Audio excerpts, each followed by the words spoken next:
Un enfant trop jeune pour comprendre ce qui se passait, et pourtant au cœur même de la tragédie, les signes avant-coureurs sont apparus, discrètement éparpillés, puis ont disparu dans l'indifférence. Celui qui aurait dû la protéger était le maillon le plus dangereux, ça va, c'est bon, c'est d'accord.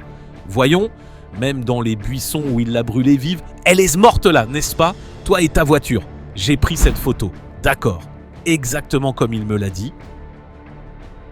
Blairmore est une petite ville nichée dans le col de Crow's Nest, une région montagneuse du sud-ouest de l'Alberta. La communauté ne compte que quelques milliers d'habitants et est entourée de chaînes de montagnes imposantes, de forêts de pins denses et de la rivière sinueuse Crow's Nest. La vie y suit un rythme lent, autrefois lié à l'activité minière du charbon, et aujourd'hui marquée par des routes étroites où presque tout le monde se connaît.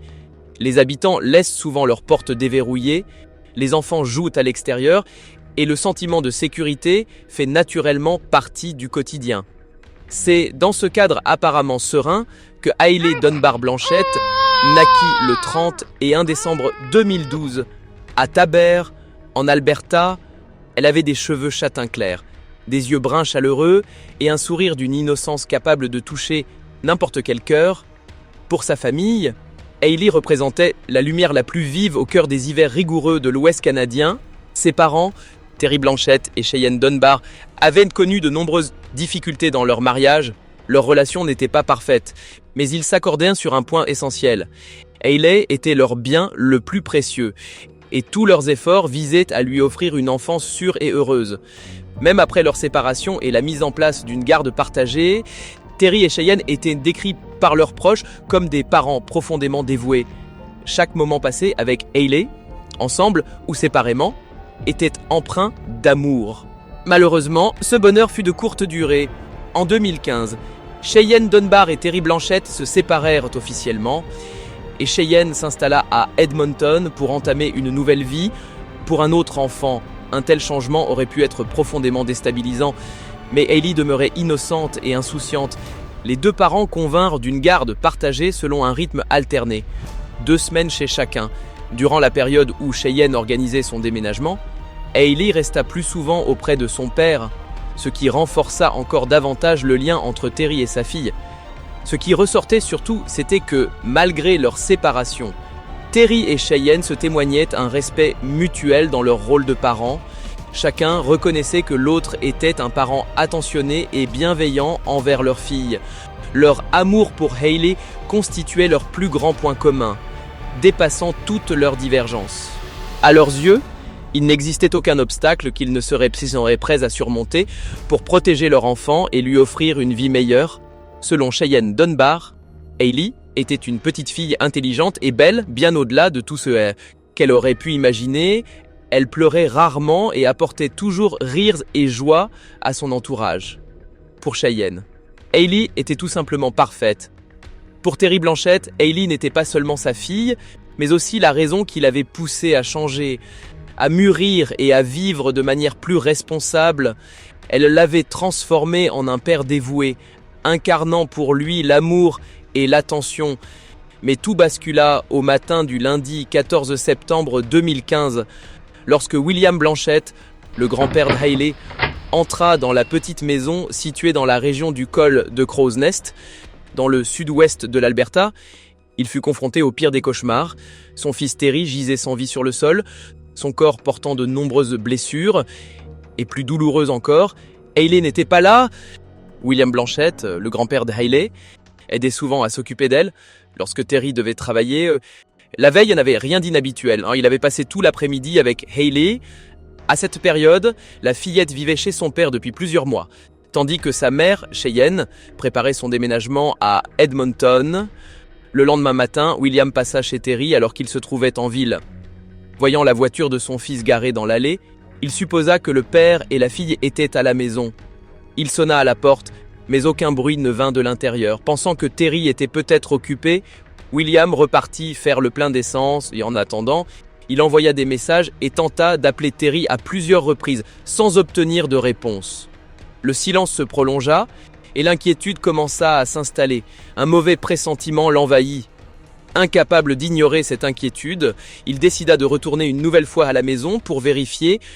À son retour, William constata que la porte d'entrée était déverrouillée. Cela n'avait rien d'inhabituel car Terry la laissait souvent ainsi, qu'il soit à la maison ou qu'il emmène Hayley au parc. Mais ce matin-là, quelque chose lui sembla différent. Il entra et remarqua aussitôt que la porte de la chambre d'Hayley était grande ouverte et que la couverture familière de Terry était étendue dans le couloir, entre la chambre et la salle de bain. Ce qui l'alarma le plus fut la présence de traces rouges sur le sol. Une multitude de pensées et les pires scénarios traversèrent son esprit. Le cœur battant, il s'avança lentement vers la salle de bain. William actionna l'interrupteur et se retrouva face à une scène qu'aucun père ne devrait jamais avoir à voir. À la lumière de la salle de bain, il aperçut son fils, Terry Blanchette, étendu immobile sur le sol. Son corps était partiellement recouvert par la couverture, la tête reposant entre le lavabo et les toilettes. Autour de lui, des indices évidents d'une altercation violente étaient visibles. Sur son cou, William distingua une blessure grave. Dans un élan de panique, il tenta de soulever son fils, espérant que le pire ne se soit pas produit, mais au contact, le corps de Terry était froid, sans réaction. Avant que le désespoir ne le submerge entièrement, William parcourut la maison en appelant sa petite fille. Il fouilla la chambre, chaque recoin, mais Hayley était introuvable. Le silence qui suivit lui fit comprendre que le cauchemar ne faisait que commencer. Vers 11h12, William appela les services d'urgence et signala ce qu'il venait de découvrir. Il indiqua également que sa jeune petite fille, Hayley Dunbar Blanchette, était portée disparue. Des agents de l'unité des crimes majeurs de la Gendarmerie royale du Canada basée à Calgary prirent rapidement en charge l'affaire et se rendirent sur les lieux. Ce qu'ils découvrirent à l'intérieur de la maison fut accablant. Des traces rouges étaient visibles en de nombreux endroits. Partant de la chambre de Terry et se prolongeant jusqu'à la salle de bain, les éléments matériels indiquaient qu'il avait été attaqué alors qu'il se trouvait dans son lit, puis traîné à travers le couloir. Les enquêteurs mirent également au jour un autre détail particulièrement préoccupant. Des traces furent relevées sur le lit de bébé de Hayley, ainsi que sur sa poupée préférée. Cette découverte montra que l'auteur s'était approché de l'enfant et l'avait emmené seulement quelques minutes après avoir laissé son père sans aucune chance de survie. À cet instant, l'enquête bascula d'une affaire d'homicide à une disparition d'enfant, provoquant une onde de choc dans toute la communauté albertaine. L'autopsie de Terry Blanchette révéla un niveau de violence encore plus inquiétant. Selon la médecin légiste Tara Jones, le corps de Terry présentait jusqu'à 30 lésions causées par des impacts contondants, ainsi que 12 blessures infligées par des objets tranchants. Son crâne était fracturé à plusieurs endroits, entraînant de graves lésions cérébrales. Les examinateurs relevèrent également la présence inhabituelle de fragments de matériaux noirs profondément incrustés dans l'os. Parmi les blessures les plus graves figurait une plaie profonde au niveau du cou, mesurant environ 25,5 cm sur 5,5 cm. Cet élément témoignait de l'extrême brutalité de l'attaque et conduisit les enquêteurs à penser que l'auteur avait intentionnellement infligé des souffrances prolongées à la victime. Selon la Tara Jones, cette blessure au cou avait sectionné les 2 veines jugulaires, les 2 artères carotides, la partie supérieure du cartilage thyroïde, l'œsophage et avait même atteint une vertèbre. Le rapport d'autopsie indiquait que Terry était encore en vie après avoir subi cette blessure. Ce point rendit l'affaire particulièrement grave. L'auteur ne s'était pas contenté de vouloir ôter la vie de la victime, mais semblait avoir cherché à lui faire endurer une douleur prolongée, révélant ainsi la cruauté manifeste à l'origine de cet acte. Pendant que les experts en criminalistique traitaient la scène, d'autres agents se déployèrent dans tout le voisinage. Ils nourrissaient encore l'espoir que Hayley Dunbar Blanchette se soit simplement éloignée de la maison et se trouve à proximité. Mais à mesure que les minutes s'écoulaient, cet espoir s'amenuisait. Aucune trace, aucun témoin n'avait vu la petite fille. La police contacta rapidement la mère d'Hayley, Cheyenne Dunbar. à la recherche de tout élément susceptible d'expliquer sa disparition. Toutes les hypothèses furent examinées, sans qu'aucune n'apporte de réponse. À 14h14, après des heures passées à analyser les indices et à examiner les lieux, les autorités durent confirmer ce que tous redoutaient. Hayley ne s'était pas éloignée seule, elle avait été enlevée. Le même matin, vers 3h20, un voisin vivant près du domicile de Terry fut brusquement réveillé par des bruits étranges, semblables à des coups portés contre des plaques de toiture en métal empilées dans son allée. Il se rendit à la fenêtre et regarda dehors. Il aperçut alors une camionnette utilitaire blanche stationnée dans l'allée d'un voisin âgé. Ce qui lui parut inhabituel, c'est que la maison appartenait à un homme de 85 ans qui ne conduisait plus depuis des années. Peu après, il entendit un autre bruit, cette fois beaucoup plus inquiétant. Le voisin raconta par la suite avoir perçu de faibles sanglots mêlés à des sons étouffés et effrayés d'un enfant. Il pensa que ces bruits provenaient de l'intérieur de la camionnette blanche ou de ses abords immédiats. Peu de temps après, il crut également distinguer brièvement la voix d'une femme, semblant tenter de calmer l'enfant, sans toutefois pouvoir en être certain. Avant qu'il ne puisse mieux observer la situation, le véhicule démarra brusquement et s'éloigna à toute vitesse dans la nuit. Une alerte Amber a été émise pour la disparition d'une fillette de 2 ans. La police indique que Hayley Dunbar Blanchard a été enlevée tôt ce matin à Blackmore. En Alberta, l'alerte a été étendue aux régions voisines de la Colombie-Britannique, de la Saskatchewan et du Montana. À ce stade, les enquêteurs comprirent qu'ils faisaient face simultanément à une affaire d'homicide et un enlèvement d'enfants. Le temps devint un facteur crucial pour tenter de ramener Hayley Dunbar Blanchett saine et sauve. Vers 14h14, une alerte Amber fut déclenchée dans l'ensemble de la province de l'Alberta et toutefois, pendant plusieurs heures, aucun élément ne permit de localiser la fillette. À 15h15, l'alerte fut étendue à la Colombie-Britannique, à la Saskatchewan et même à l'État du Montana, aux États-Unis. Des barrages routiers furent mis en place sur les principales autoroutes et les camions, autobus et véhicules privés furent minutieusement contrôlés. Les agents de la patrouille frontalière américaine furent également mobilisés et travaillèrent en étroite collaboration afin d'empêcher toute tentative de passage de la frontière avec l'enfant. Sur les réseaux sociaux, la photographie de Hayley fut partagée des dizaines de milliers de fois, devenant rapidement un sujet d'attention nationale. Des affiches d'urgence furent placardées dans les stations-service, les supermarchés, les écoles et les bureaux de poste de toute la région. La disparition de cette fillette de 2 ans ne concernait plus seulement une petite ville, mais devint une préoccupation majeure pour l'ensemble du Canada, ainsi que pour les États américains voisins.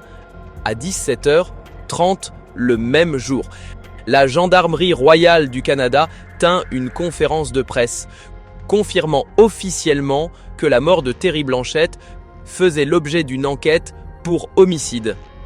La nouvelle de l'alerte Amber se répandit rapidement dans la petite ville de Blairmore et dans toute la région du col de Crow's Nest. En l'espace de quelques heures, l'image de Hayley apparut à la télévision, à la radio, sur les réseaux sociaux et sur les écrans de téléphone de milliers de résidents. La communauté est terrifiée. J'ai de jeunes enfants. Aujourd'hui, on a demandé que mes enfants restent à l'intérieur de l'école pendant la récréation. On nous a demandé de venir les chercher à l'école parce qu'il y avait une alerte Amber. L'atmosphère au sein de la communauté devint lourde et oppressante. Les voisins sortirent dans les rues, scrutant chaque recoin, tandis que de nombreuses familles inspectèrent leurs arrière-cours, leurs cabanons et même des sentiers peu fréquentés à la recherche du moindre indice. Certains habitants se munirent de lampes de poche et formèrent de petits groupes pour participer aux recherches aux côtés de la police. La disparition d'une fillette de 2 ans plongea tout le monde dans la stupeur. Pour une communauté habituée au calme, il s'agissait d'un cauchemar sans précédent et que les gens oscillaient entre la peur et l'espoir que Hayley soit rapidement retrouvée saine et sauve. Au cours de l'alerte Amber, une entreprise de nettoyage à sec située dans la région du col de Crow's Nest remarqua un élément inhabituel. La description de la camionnette blanche associée à l'enlèvement correspondait à l'un des véhicules appartenant à l'entreprise.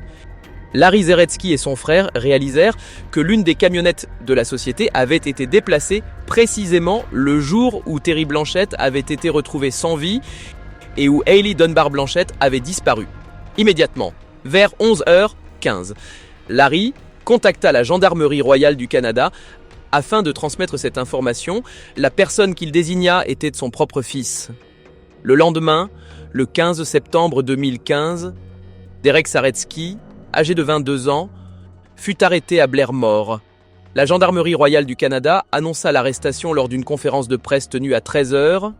Le surintendant Tony Amory déclara « Cet individu a été placé en détention, en lien à la fois avec l'homicide et la disparition de Hailey. » Il évoqua également la camionnette blanche faisant l'objet de l'enquête. « Nous avons localisé une camionnette blanche dans la région que nous croyons liée à l'affaire. Toutefois, il est encore trop tôt pour déterminer s'il s'agit du véhicule précis que nous recherchons. L'alerte Amber demeura en vigueur, sollicitant l'aide du public pour toute information concernant la camionnette, l'homicide ou la disparition de Hailey. Concernant la mère de Hailey, Cheyenne Dunbar, la police déclara qu'elle ne ferait aucun commentaire sur une éventuelle implication de sa part dans la disparition et l'homicide. Le surintendant Tony Amory se limita à dire « Je ne peux pas faire de commentaires à ce stade. La police s'est entretenue avec elle et... de toute évidence, une enquête complémentaire sera menée sur l'ensemble des informations que nous avons recueillies. Dans un premier temps, les autorités ne rendiront pas public le nom de l'homme placé en détention et n'avaient pas encore déposé d'accusation formelle. Toutefois, l'information se propagea rapidement selon laquelle il était considéré comme le principal suspect dans ces deux affaires d'une extrême violence. Pendant ce temps, l'alerte Amber concernant Hailey demeurait active. Les enquêteurs estimaient qu'elle avait été emmenée de la maison vers 3h30 du matin. Le lundi 14 septembre 2015, le 15 septembre, Derek fut conduit dans une salle d'interrogatoire en présence du sergent Michael Macaulay. « Je ne demande pas, vous l'avez fait. Je ne l'ai pas fait. Donc je ne peux pas vous dire où elle est parce que je n'ai rien fait de tout ça. Je suis en train de vous faire ça. Les enquêteurs ne font que deviner. C'est vous, n'est-ce pas ? Vous vous en rendez compte, n'est-ce pas ? Leur dossier est très solide. Je ne l'ai pas fait. » Dans un premier temps, Derek nia à plusieurs reprises toute implication dans l'homicide de Terry Blanchett ou dans la disparition de sa fille de 2 ans, Hailey. Toutefois, face à l'insistance et à la ténacité du sergent Macaulay au cours de l'interrogatoire, il finit par passer aux aveux. Elle doit rentrer à la maison. Nous allons... Elle pourrait... Là où elle aurait pu être faite maison. Il s'est réduit en cendres. D'accord. C'est d'accord. C'est d'accord. Ça va. Je vais te mettre dans le buisson où tu l'as brûlée. C'est là qu'elle est morte. Vous êtes maintenant ensemble. J'ai pris ça. D'accord. Juste comme il me l'a dit. Oui. A-t-elle souffert ? Un peu. Il m'a dit de me sauver pour moi-même. À la place, j'ai dû faire une introspection. Il a dit que la tuer te sauverait. Comment ? Tu l'as étranglée avec le symbolisme et la force. Où as-tu trouvé le lacet ? Je ne sais pas d'où il vient. J'ai décidé que l'une des choses que tu as couvertes avant de l'étrangler à mort, c'est que tu aurais pu l'étrangler d'abord jusqu'à ce qu'elle soit morte quand tu l'as coupée. Oui. D'accord ? Oui. Monsieur. D'accord. Je comprends. Mais vous faites un excellent travail. Alors vous devriez commencer à vous sentir mieux. Il devrait y avoir une guérison pour vous. Est-ce que vous devriez aussi... Je ne serai pas... Non, cela me reviendra pour moi. C'est un début. C'est le premier jour du reste de votre vie. Il est un peu... Tu as mangé un peu de cœur pour essayer de te renforcer. Je sais que ça te fait te sentir mieux. Pour le sang, pour essayer de me renforcer et me faire me sentir un peu plus fort. Oui, eh bien, peut-être donner de la force pour dire la vérité. Aujourd'hui, pour la reconstituer, est-ce que, pour un peu, juste pour un petit coup de pouce ? Par la suite, il déclara avoir brûlé les restes de la fillette dans un feu.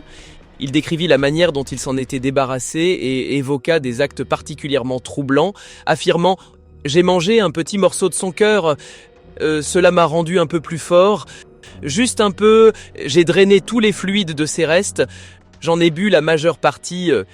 Il tenta même de justifier ses actes en soutenant que Dieu lui aurait dit que Hayley n'aurait peut-être pas une bonne vie. Or, la réalité était tout autre. Elle avait une vie heureuse, avec un père qui l'aimait et la protégeait constamment. Au cours de l'entretien, Derek poursuivit en révélant d'autres détails particulièrement choquants concernant la manière dont il avait commis l'homicide de Terry.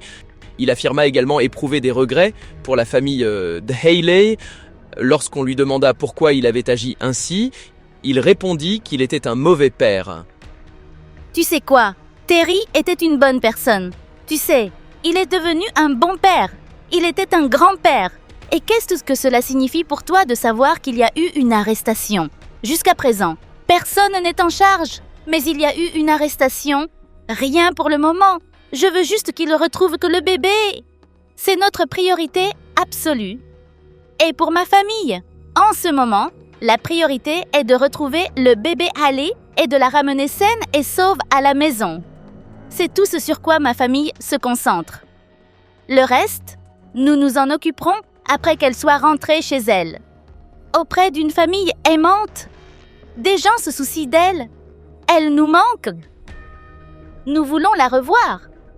Ce n'est pas juste. Ce n'est pas normal. Ça n'a aucun sens. Que puis-je dire? Terry, comme sa sœur Amanda l'a dit, il a changé. Qui se soucie du passé?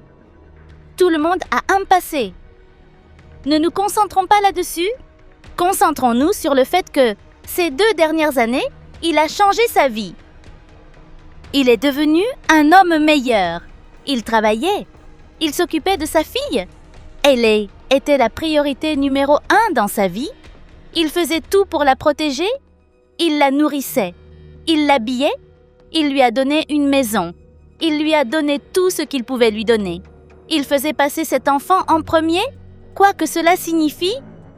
Et nous voulons la retrouver pour pouvoir continuer à l'aimer autant que Carrie l'aimait.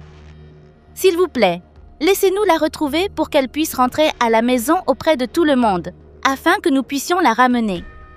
Parce que si vous aimez vraiment cette petite fille et que vous lui avez enlevé son père, alors vous ne l'aimez pas? Ce n'est qu'un bébé. Elle a besoin de rentrer à la maison, là où elle se sent en sécurité, que vous l'ayez ou non avec vous.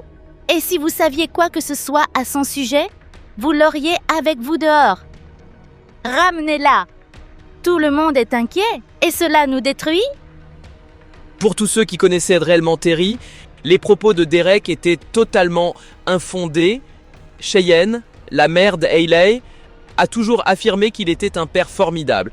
Le grand-père de Hayley, William Blanchette, a également témoigné que Terry aimait profondément passer du temps avec sa fille. Terry travaillait comme cuisinier au Pure Country Bar and Grill à Frank et il était réputé pour ne jamais manquer une seule journée de travail. Sa responsable, Tammy Tracy, déclara « C'était un travailleur acharné et un bon père. Il faisait tout pour sa fille. Il l'aimait profondément, il vivait pour elle. » Un ami proche, Carey Harrington, confirma lui aussi ses propos, décrivant Terry comme un père exemplaire et dévoué, qui plaçait toujours le bonheur de sa fille au-dessus de tout le reste.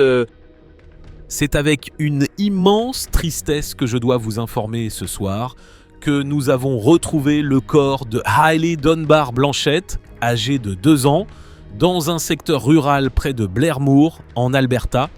Le corps a été découvert lors d'une opération de recherche policière fondée sur des informations reçues par les enquêteurs et sur leurs efforts pour localiser Hayley. Le lieu de la découverte a été sécurisé et les enquêteurs travaillent maintenant au traitement de la scène. La famille de Hayley a été informée et nous lui adressons nos plus sincères condoléances pour la perte de Hayley ainsi que pour la perte de son père. Terry, c'est une journée triste pour les enquêteurs, pour les citoyens de Moore et pour tous les Canadiens qui espéraient que Hayley serait retrouvée et ramenée saine et sauve. Notre objectif est maintenant de mener à terme l'enquête sur le décès de Hayley et sur celui de son père, Terry. Nous ne demandons plus l'aide du public pour localiser la camionnette blanche qui faisait l'objet de l'alerte Amber. Aperçue plutôt près du domicile des Blanchard aux premières heures de lundi matin, L'alerte Amber, émise hier en lien avec la disparition de Hailey, n'est plus en vigueur. Le suspect de sexe masculin, qui a été arrêté plus tôt aujourd'hui à Blairmore, demeure en détention policière pour interrogatoire relativement à l'enquête sur l'homicide du père de Hailey, Terry Blanchett. Et sur sa disparition, des accusations sont en attente. La police communiquera l'identité du suspect après le dépôt des accusations dans ses dossiers. À ce stade, la GRC ne peut fournir davantage d'informations sur l'enquête. Toutefois, je peux signaler que la couverture médiatique et l'engagement sur les réseaux sociaux concernant cette affaire troublante ont été très utiles à l'enquête. Non loin du centre-ville de Blairmore se trouvait une propriété rurale de 160 acres, connue localement sous le nom de la ferme. Ce terrain appartenait conjointement à 3 sœurs d'une même famille qui en partageaient la gestion et l'usage. L'une d'elles était Carmela Saretsky, mariée à Kevin Saretsky, l'oncle de Derek. Ce lien familial établissait clairement la relation de Derek avec la ferme. Carmela et Kevin avaient un fils, Shane, cousin germain de Derek.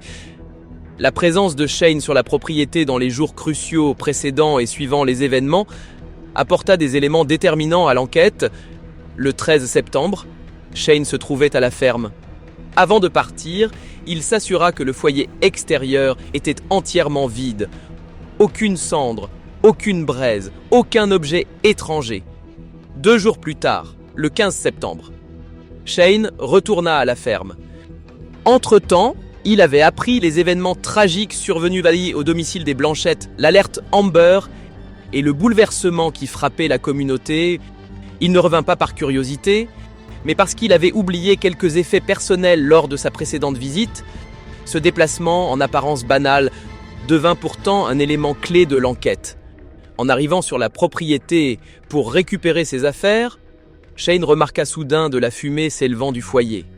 Il était évident que celui-ci avait été utilisé après son départ, alors qu'il n'avait connaissance d'aucune autre présence sur les lieux. Il s'approcha et regarda à l'intérieur. Le feu couvait encore. Sans être complètement éteint, à l'aide d'un bâton, il remua les cendres et découvrit avec horreur de petits fragments d'os mêlés aux débris. Il était certain que, lorsqu'il avait quitté la ferme quelques jours plus tôt, le foyer était totalement vide. Sans hésiter, Shane contacta immédiatement la police et les conduisit sur place. À partir de ce foyer, les enquêteurs recueillirent une série d'éléments de preuves cruciaux. Confronté à ces faits irréfutables, Derek fut alors contraint de reconduire les enquêteurs sur les lieux et de décrire en détail ce qu'il avait fait durant cette nuit fatidique. À 149 Street, ouais, Thomas. Je ne sais pas ce que tu vois ou quoi que ce soit qui se trouvait là. Oui, d'accord. Donc on va demander ce que c'est. Je serai ici pour le reste. Alors quoi? Où as-tu emmené Hailey? Par ici. Où exactement? Ici. Emmène-moi juste là-bas. Non, ça a été déplacé. Ça s'est déplacé. C'est là que c'était. Tu n'as pas besoin de bouger. C'était déjà ici. Donc tu avais Hailey juste ici. Ouais, d'accord. Alors qu'est-ce que tu as fait? Qu'est-ce que tu as fait en premier? J'ai commencé. J'ai fait semblant, je me suis faufilé dans le dossier du feu. C'était des livres, tout un tas de livres, jusqu'à ce que j'allume le feu récemment. Puis j'ai mis du bois dessus. Ensuite, je l'ai étranglé là-bas. Où je vais t'y emmener, d'accord? Pour m'emmener à l'endroit? Par ici? D'accord? Quant à Derek, en tant que personne, il y avait, en apparence, pas grand-chose à signaler. Il avait grandi au sein d'une famille considérée comme respectable et, dès son plus jeune âge, il était décrit comme un enfant calme et réservé, qui ne cherchait pas à attirer l'attention. Aux yeux des voisins, Derek apparaissait comme quelqu'un d'introverti, passant souvent sans un mot et sans laisser d'impression particulière. Il est vrai qu'il avait eu quelques démêlés mineurs avec la police pour de petits vols, mais il n'avait jamais été perçu comme une menace réelle. C'est précisément pour cette raison que, lorsque la nouvelle de l'arrestation de Derek Saretsky en lien avec la mort de Terry et la disparition de Hailey éclata, la communauté fut profondément choquée.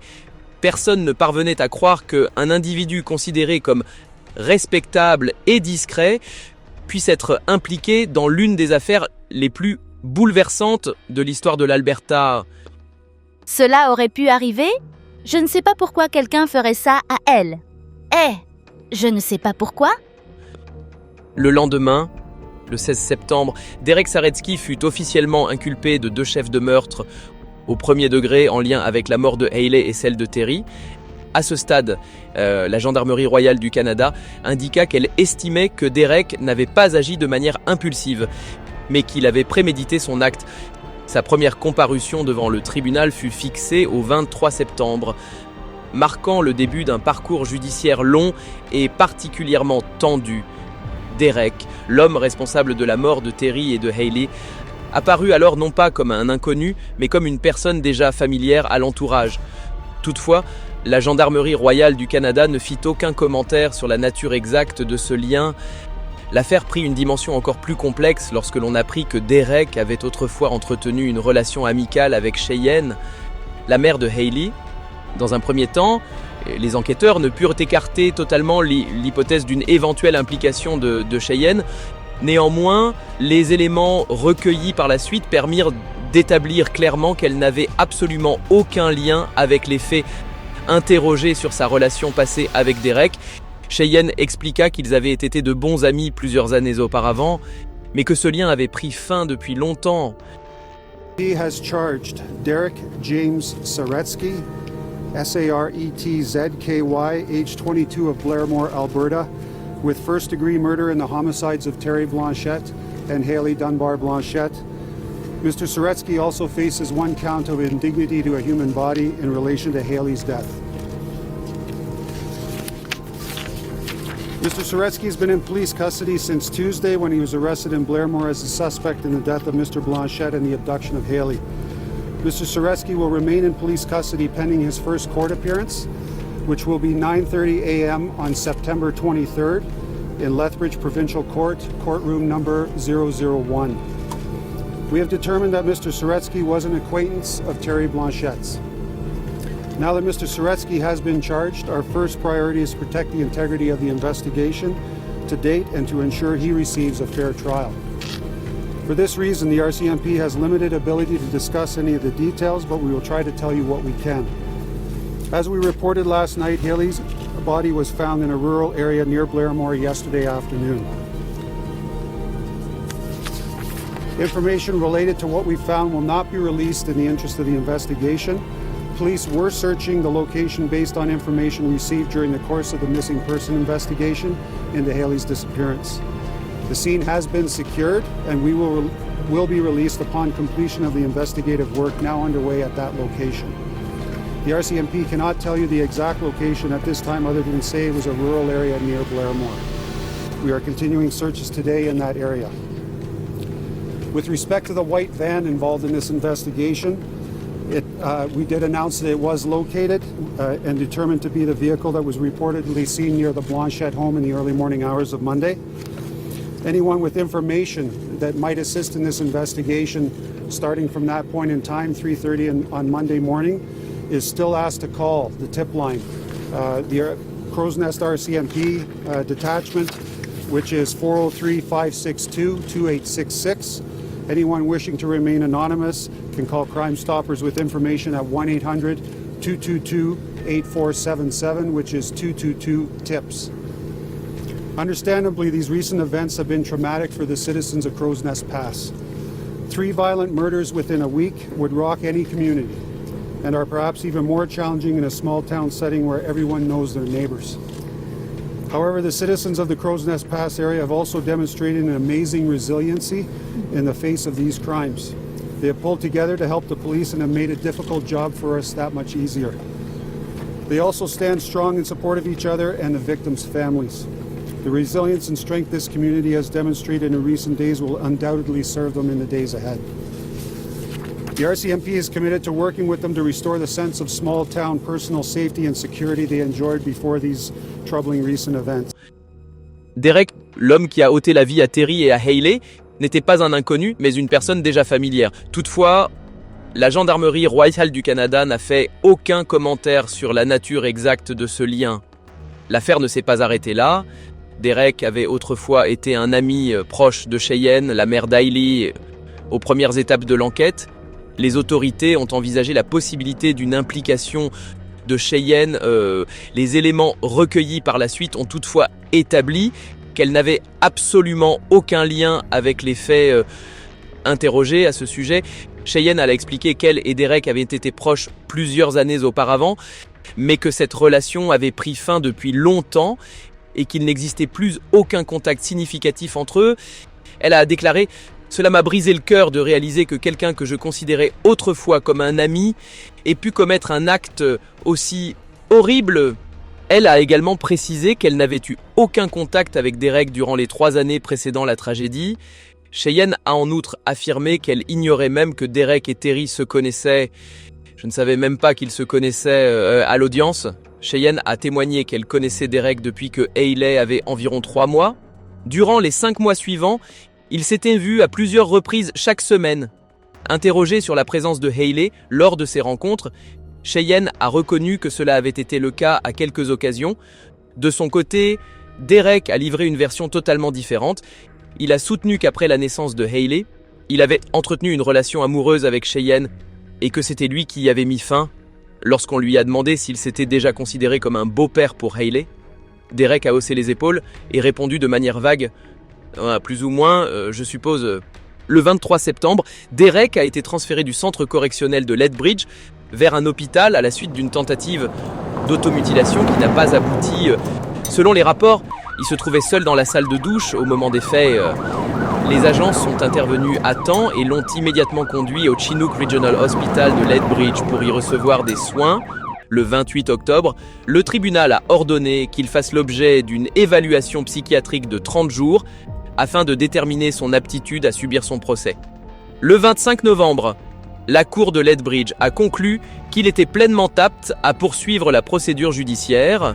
Au cours de l'enquête, Derek a toutefois tenté à plusieurs reprises de justifier ses actes en invoquant des forces surnaturelles. Il a affirmé être hanté par des démons ou avoir agi sur ordre divin. Il a également indiqué avoir, par le passé, pris un médicament antipsychotique, la clozapine, qu'il aurait cessé de consommer, utilisant cet élément pour expliquer son comportement.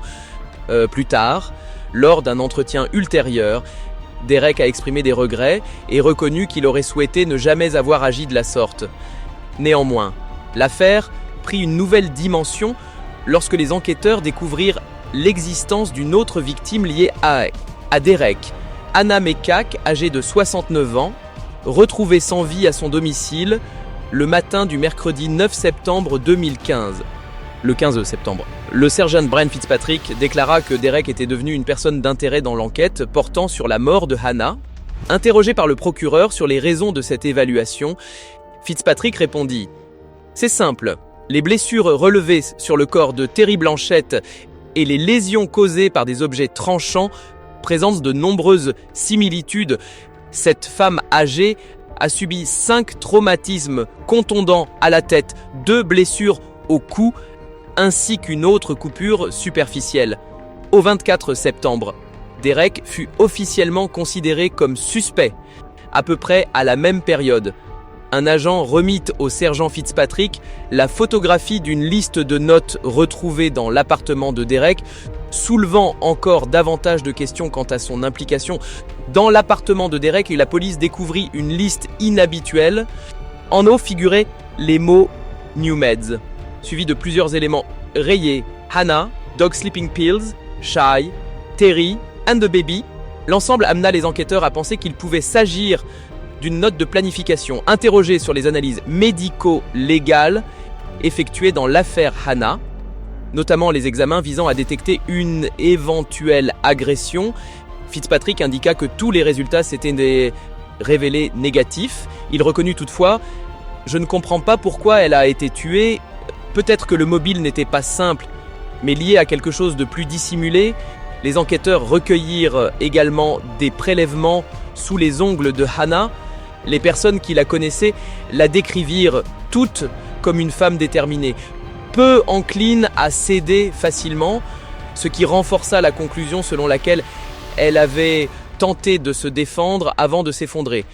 Il ajouta « Hannah n'aurait pas abandonné facilement, elle s'est défendue, et je crois qu'elle s'est réellement battue jusqu'au bout. » Le 2 mars 2016, Derek finit par reconnaître clairement sa responsabilité dans la mort de Hannah le 20 avril suivant. Il fut officiellement inculpé pour l'homicide de cette femme âgée de 69 ans. Lors d'un interrogatoire mené par le sergent Macaulay, Derek expliqua s'être introduit discrètement dans le domicile de la victime, l'avoir attaqué avec une batte de baseball, puis avoir utilisé un couteau. Le sergent lui demanda « Était-ce pour vous une manière de vous entraîner en vue de ce qui allait suivre ?» Derek répondit « Oui, je pense que oui. » Macaulay poursuivit « Donc dès le départ, vous aviez prévu les deux autres, mais vous aviez besoin d'un essai pour trouver le courage d'aller plus loin ?» Derek baissa la tête et admit « Je suppose que oui. » Le 19 juin 2017, au cours du procès, la tante de Derek, Carmelia Saretsky, livra un témoignage considéré comme particulièrement déterminant. Elle évoqua le moment de surprise qu'elle avait ressenti en voyant son neveu apparaître à l'église le 8 septembre 2015, la première fois qu'elle l'y voyait après de nombreuses années d'absence. Carmelia décrivit la scène avec précision.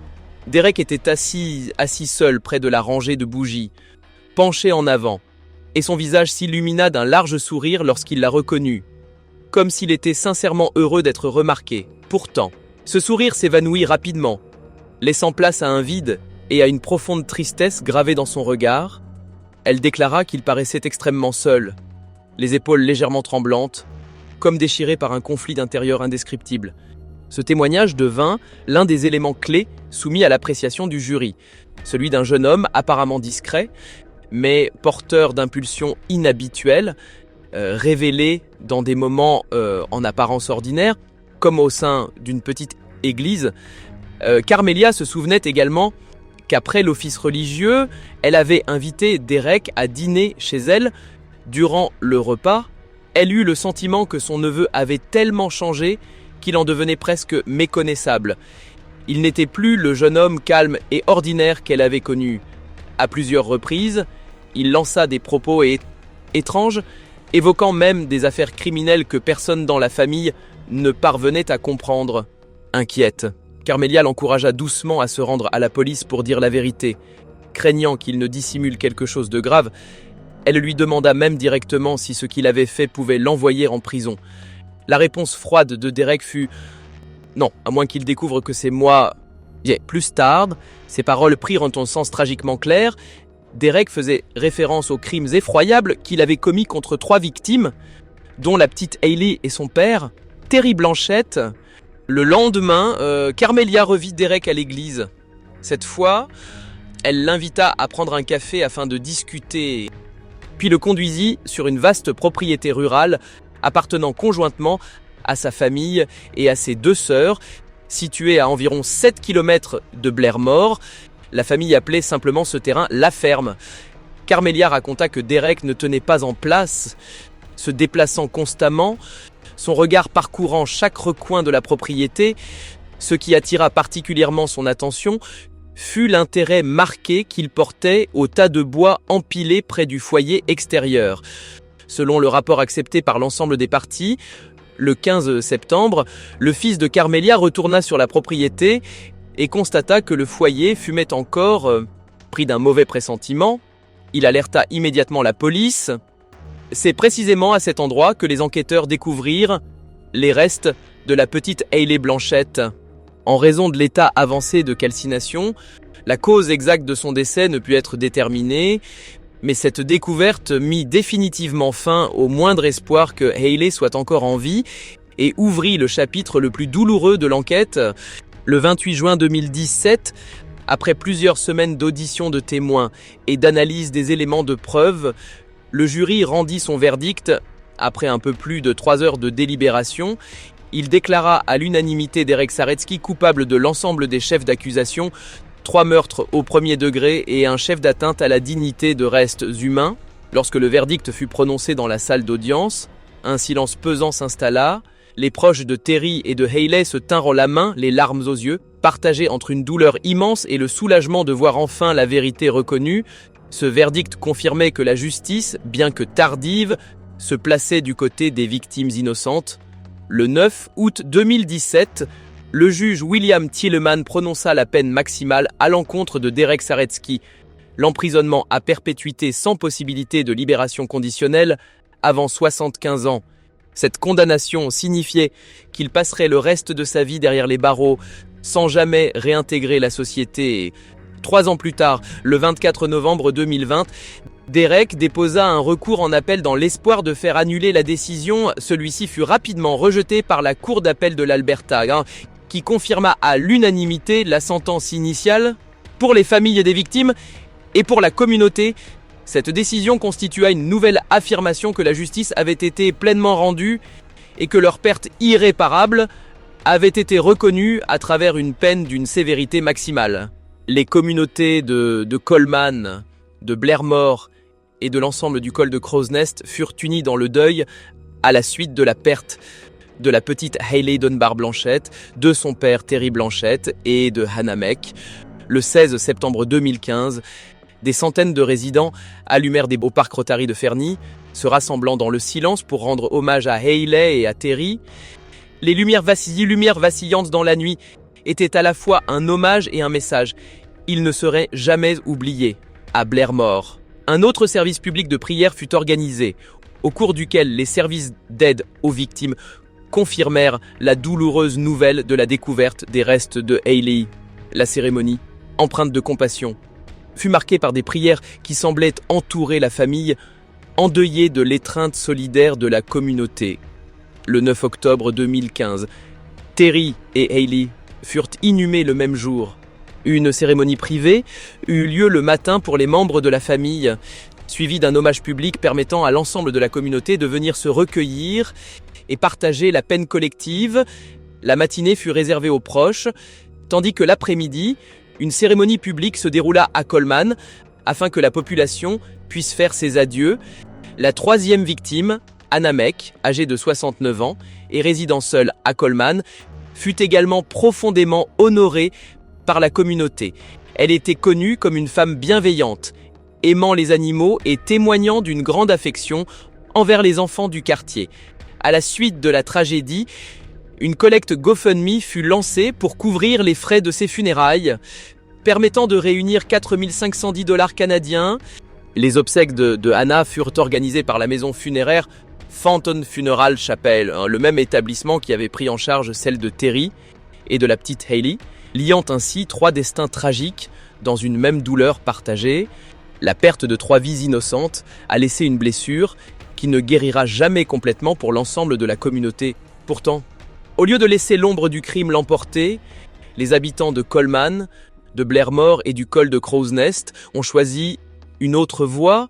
Ils ont honoré Hayley, Terry et Hannah à travers la lumière de souvenirs précieux, le rire d'une enfant, le dévouement d'un père et la bonté d'une femme douce. Pour eux, les 3 victimes sont rappelées non seulement pour la tragédie, mais aussi pour l'amour et l'impact positif qu'elles ont laissé dans ce monde. L'histoire de Hayley Dunbar Blanchette, de Terry Blanchette et de Hannah Meck compte parmi les tragédies les plus déchirantes jamais survenues en Alberta. Une fillette de seulement 2 ans, un père dévoué et une femme compatissante, tous 3 arrachés à la vie par une personne que personne n'aurait soupçonnée. Pourtant, face à l'obscurité du crime, la communauté a choisi de s'accrocher à la lumière. Elle se souvient de Hayley pour son sourire innocent, de Terry pour les sacrifices d'un père et de Hannah pour l'affection qu'elle offrait à ceux qui l'entouraient. Il ne s'agit pas seulement d'une affaire, mais d'un véritable documentaire de faits criminels, rappelant que la justice ne se trouve pas uniquement dans le verdict, mais aussi dans la manière dont les personnes se rassemblent pour protéger et chérir les vies les plus fragiles.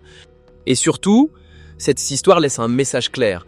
Chacun de nous porte la responsabilité de contribuer à un monde plus sûr et plus bienveillant, afin qu'aucune famille n'ait jamais à endurer la douleur vécue par les proches de Hayley, Terry et Hannah. Merci de nous avoir accompagnés tout au long de ce récit éprouvant. Chaque mention « j'aime », chaque partage et chaque commentaire contribuent à faire entendre la voix de ces victimes afin que davantage de personnes puissent être informées et agir ensemble pour protéger les enfants. N'oubliez pas de vous abonner à la chaîne et d'activer les notifications pour ne manquer aucune de ces histoires qui méritent d'être racontées. À bientôt dans la prochaine vidéo où une autre vérité attend encore d'être mise en lumière.